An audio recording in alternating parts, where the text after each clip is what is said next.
చిన్న చేపల కర్రీ ఎలా చేయాలో ఇవాళ వీడియోలో చూపిస్తాను. Hi guys, welcome to Shravani foods. ముందుగా మనం మిక్సీ తీసుకొని అందులో అల్లం ముక్కలు ఏదో చూపిస్తున్నాను కదా, ఈ క్వాంటిటీలో అల్లం ముక్కలు వేసుకోవాలి. అందులోనే వెల్లుల్లి ఒక 5-6 వెల్లుల్లి వేసుకోవాలి.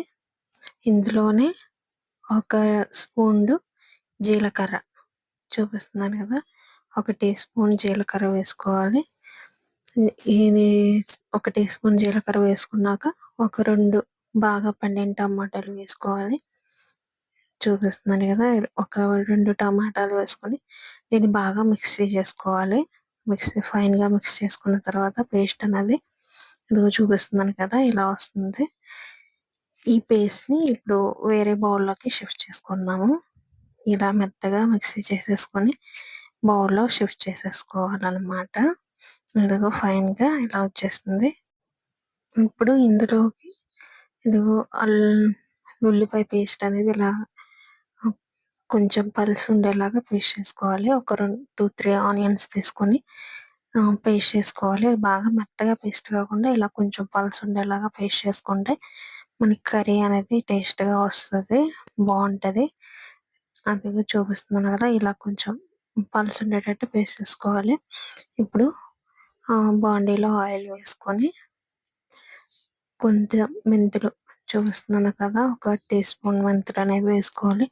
మెంతులు వేసుకోవడం వల్ల కర్రీ ఫ్లేవర్ అనేది బాగుంటుంది, టేస్ట్ కూడా చాలా బాగుంటుందండి. ట్రై చేయండి ఒకసారి. మెంతులు వేసుకొని కొంచెం దోరగా అయిన తర్వాత ఇప్పుడు మనం ఆనియన్ పేస్ట్ అనేది వేసుకున్నాం. ఫస్ట్ చేసుకున్నాం కదా ఈ ఆనియన్ పేస్ట్ అనేది ఇందులో వేసేసుకొని ఇప్పుడు దీన్ని బాగా ఫ్రై చేసుకోవాలి. గోల్డెన్ బ్రౌన్ కలర్ వచ్చేంత వరకు మనం ఈ ఆనియన్స్ అనేవి బాగా డీప్ ఫ్రై చేసుకోవాలండి. ఇదిగో చూపిస్తున్నాను కదా, ఈ విధంగా మనకి ఫిష్ కర్రీకి అనేది ఆయిల్ కొంచెం ఎక్కువ పడుతుంది. ఈ ఉల్లిపాయ పేస్ట్ అనేది వేయడానికి సరిపడగా ఆయిల్ వేసుకోవాలి.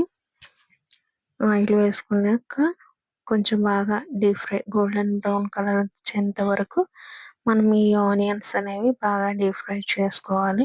ఇది చూపిస్తున్నాను కదా, ఈ విధంగా గోల్డెన్ బ్రౌన్ కలర్ వచ్చాక మనం ఇందాక పేస్ట్ చేసుకున్నాం కదా, ఆ పేస్ట్ కూడా ఇందులో వేసేసుకొని ఫ్రై చేసుకోవాలి. ఇందులో కొంచెం చిటికెడు పసుపు, చిటికెడు అంటే 1 స్పూన్ పసుపు వేసుకున్నాను. అలాగే ఇందులోకి ఒక 2 స్పూన్లంతా సాల్ట్ వరకు కూడా యాడ్ చేసుకోవాలి. ఇదిగో చూపిస్తున్నాను కదా, ఒక 2 స్పూన్ల సాల్ట్. ఇప్పుడు ఇదంతా బాగా కలిసేలాగా మిక్స్ చేసేసుకోవాలి. ఉప్పు, పసుపు, కారం బాగా మిక్స్ అయ్యేలాగా కలిపేసుకొని అలాగే ఇందులోకి ఒక 2 స్పూన్లంత వరకు కూడా కారం అనేది యాడ్ చేసుకోవాలి. చూపిస్తాను ఉండండి. పసుపు, ఉప్పు బాగా మిక్స్ చేసుకున్న తర్వాత మనం తర్వాత కారం కూడా ఇందులోకి యాడ్ చేసేసుకోవాలన్నమాట.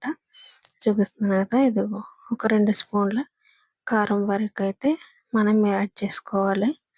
ఈ కారం కూడా యాడ్ చేసేసుకొని బాగా మిక్స్ చేసేసుకోవడమే. కారం కూడా బాగా వేసి మిక్స్ చేసిన తర్వాత మనం చేపలు అనేవి ఇందులో వేసేసుకున్నాము. వేసేసుకొని ఒక 5 మినిట్స్ మగ్గనివ్వాలి. మగ్గాక ఒక 5 మినిట్స్ మగ్గిన తర్వాత ఫ్లిప్ చేసుకోవాలి. చేపలు అనేవి ఫ్లిప్ చేసుకొని ఒక 2 మినిట్స్ వరకు అలాగా ఆయిల్లో మగ్గనిస్తే గనక చేప అనేది ఆయిల్లో ఫ్రై అయ్యి కొంచెం టేస్ట్ బాగుంటుందండి.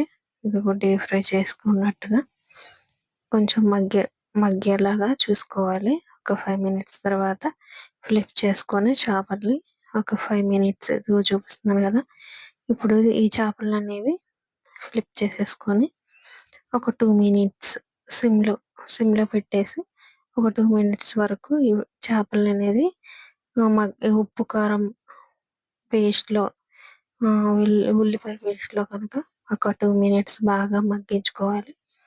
మగ్గించుకున్న తర్వాత ఇందులోకి మనం ఒక నిమ్మకాయ సైజ్ అంతా, ఒక నారింజ నిమ్మ సైజ్ అంతా చింతపండు పులుపుని యాడ్ చేసుకోవాలన్నమాట. 5 మినిట్స్ తర్వాత ఇలా ఉంటది. ఇందులోకి చింతపండు పులుసు, ఒక నిమ్మకాయ సైజ్ అంత చింతపండు పులుసుని వేసేసుకోవడమే. వేసేసుకొని దీన్ని మనం బాగా మిక్స్ చేసుకోవాలి. చింతపండు పులుసు పోసిన తర్వాత గరిటె పెట్టకుండా ఇలా చూపిస్తున్న విధంగా మనం కలుపుకుంటే కనుక మనకి చేప అనేది ముక్క విరగకుండా ఉంటది. బాగుంటది. గరిటె పెడితే ఏంటంటే చేప అనేది బ్రేక్ అయిపోతుంది, ముక్కలు అయిపోతుంది. అందుకని గరిటె పెట్టుకోకుండా అలాగా చేతితో తిప్పుకుంటే గనక బాగుంటది. ఇందులోకి కొంచెం వాటర్ వేసేసుకుంటున్నాను. వాటర్ వేసేసుకొని ఇందులోనే ఒక 5, 6 పచ్చిమిర్చి అలాగే కొత్తిమీర కూడా వేసేసుకొని మనకి ఫిష్ కర్రీ అనేది బాగా దగ్గర పడేంత వరకు కూడా మనం ఉడికించుకుంటే సరిపోతుంది. ఇదిగో కొత్తిమీరను, పచ్చిమిర్చి వేసేసుకున్నాను. ఇది కూడా వేసేసుకొని బాగా మిక్స్ చేసేసుకోవాలి. కలిపేసుకొని మనం కర్రీ అనేది దగ్గర పడేంత వరకు ఇంకా కుక్ చేసుకోవడమే. చూపిస్తున్నాను కదా, ఇలాగ కలిపేసుకోవడమే కర్రీ అనేది. బాగా మిక్స్ చేసేసుకొని ఇప్పుడు దీన్ని ఒక 30 మినిట్స్ వరకు మనం ఉడికించుకోవడమే. చూపిస్తున్నాను కదా, ఈ విధంగా చేసేసుకోండి. ఫైనల్ లుక్ అయితే చూసేయండి. ఫైనల్గా ఇలా వచ్చేస్తుంది ఫిష్ కర్రీ. అంతే అండి, ఎంతో tasty and yummy fish curry ready. Please try and taste it. నా ఛానల్ని సబ్స్క్రైబ్ చేసుకోండి. Please do subscribe my channel.